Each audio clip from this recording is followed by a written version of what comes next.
Right club audience, are you ready? Right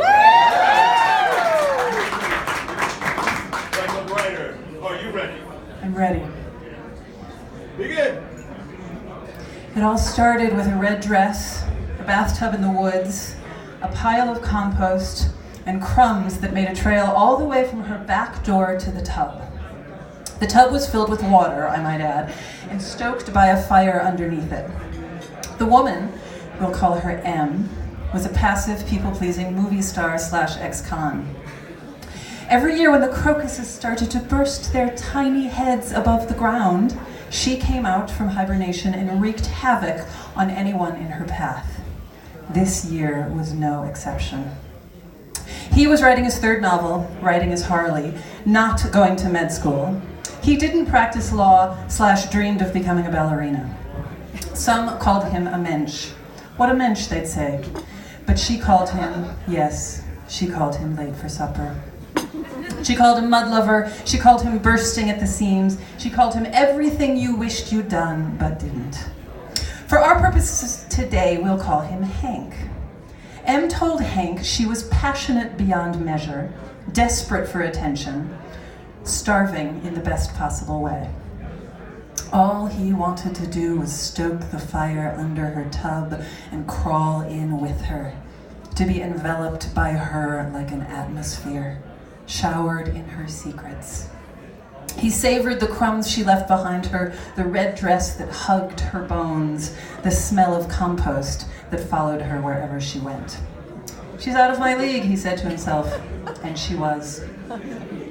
But he played along, and she let him play.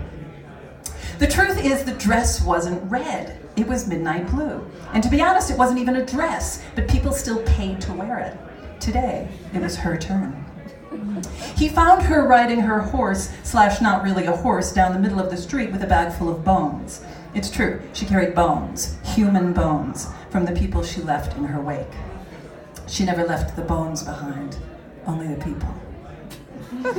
Okay, really they were cow bones, or maybe lamb bones from the grocer, and what she left in her wake was usually more in the category of organs, of the bloody and beating variety. She never touched a heart she didn't leave behind. When he saw her on her horse / not really a horse, he followed her. There was a way she rode that parted the waters, made all the flowers bow down before her, incited the flaming gawkers to look up from their daily news. She just rode on by, sucking on that blade of yesterday's sweetness like her life depended on it, which it did. She owned herself like no one he'd ever known before. The horse / not really a horse went slowly enough that Hank had no trouble keeping up. He was on foot, as in barefoot, as in his feet were bare. The soles of his feet were like a baby's ass, all fresh and dewy since they'd been in hibernation all winter too, but still longing to be pierced by the sharp pebbles falling from her hip. Really, it was mud, not sharp pebbles, and it wasn't digging into the baby-ass flesh of his soul. It was mud, enveloping him like a very thick atmosphere. A muddy one, but an atmosphere, no less.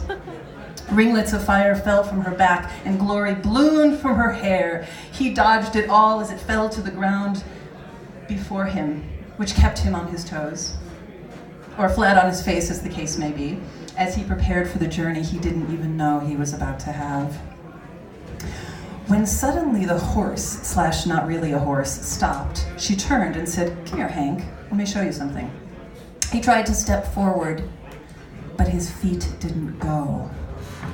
His mouth became the stolen fortress of spring winds, and all the words disappeared like speechless widows on a mysterious journey to the other side of heartache. In that moment, he found himself suddenly covered in the naked essence of pomegranate, and he didn't know what to do. It's not that he didn't expect it. He just didn't expect it. He did take a step, and she took him to the tub, in the woods, in the mud hut. It was actually not a mud hut, but on the roof of the mud hut with no walls and no windows, only a floor, which was actually a roof, and no ceilings but the forever sky. The tub sat there, like a throne. Higher than the trees, but not higher than the trees. Picture that. She made him promise he wouldn't write about this in his next novel. He promised he would erase everything from his memory. If you look closely, you might see his fingers crossed behind his back. In the tub, well, you guessed it.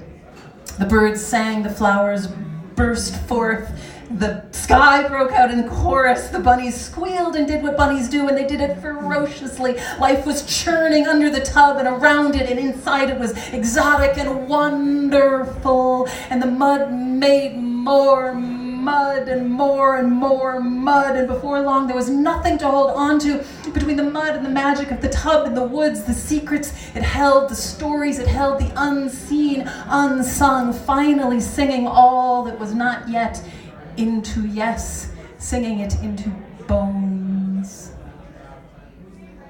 The story picks up several days, weeks, months later when he finds the midnight blues dress/not dress in his mailbox, wrapped in a cardboard box, with an invoice from O'Neill's Red Ribbon Hardware store. The dress/not dress smelled of compost with a touch of pomegranate. That was when Sid, the neighbor, who drove a cab, peeled by and called out the window. He had seen Hank shaking the mailbox from left to right, yanking it out of the ground, howling to the sky, cursing the heavens. Sid knew exactly what had happened. "Get in here," Sid said as he opened the door to this cab. Hank jumped in and together they drove into the fray. He took him to the woods, to the tub/not really a tub. And all that he saw on the pile of decaying compost was an old mattress. When Hank sat down on it, the rusty springs squealed, and there beside him, wrapped in the dress/not dress, was not bones, but an organ, his, of the bloody and beating variety. Thank you.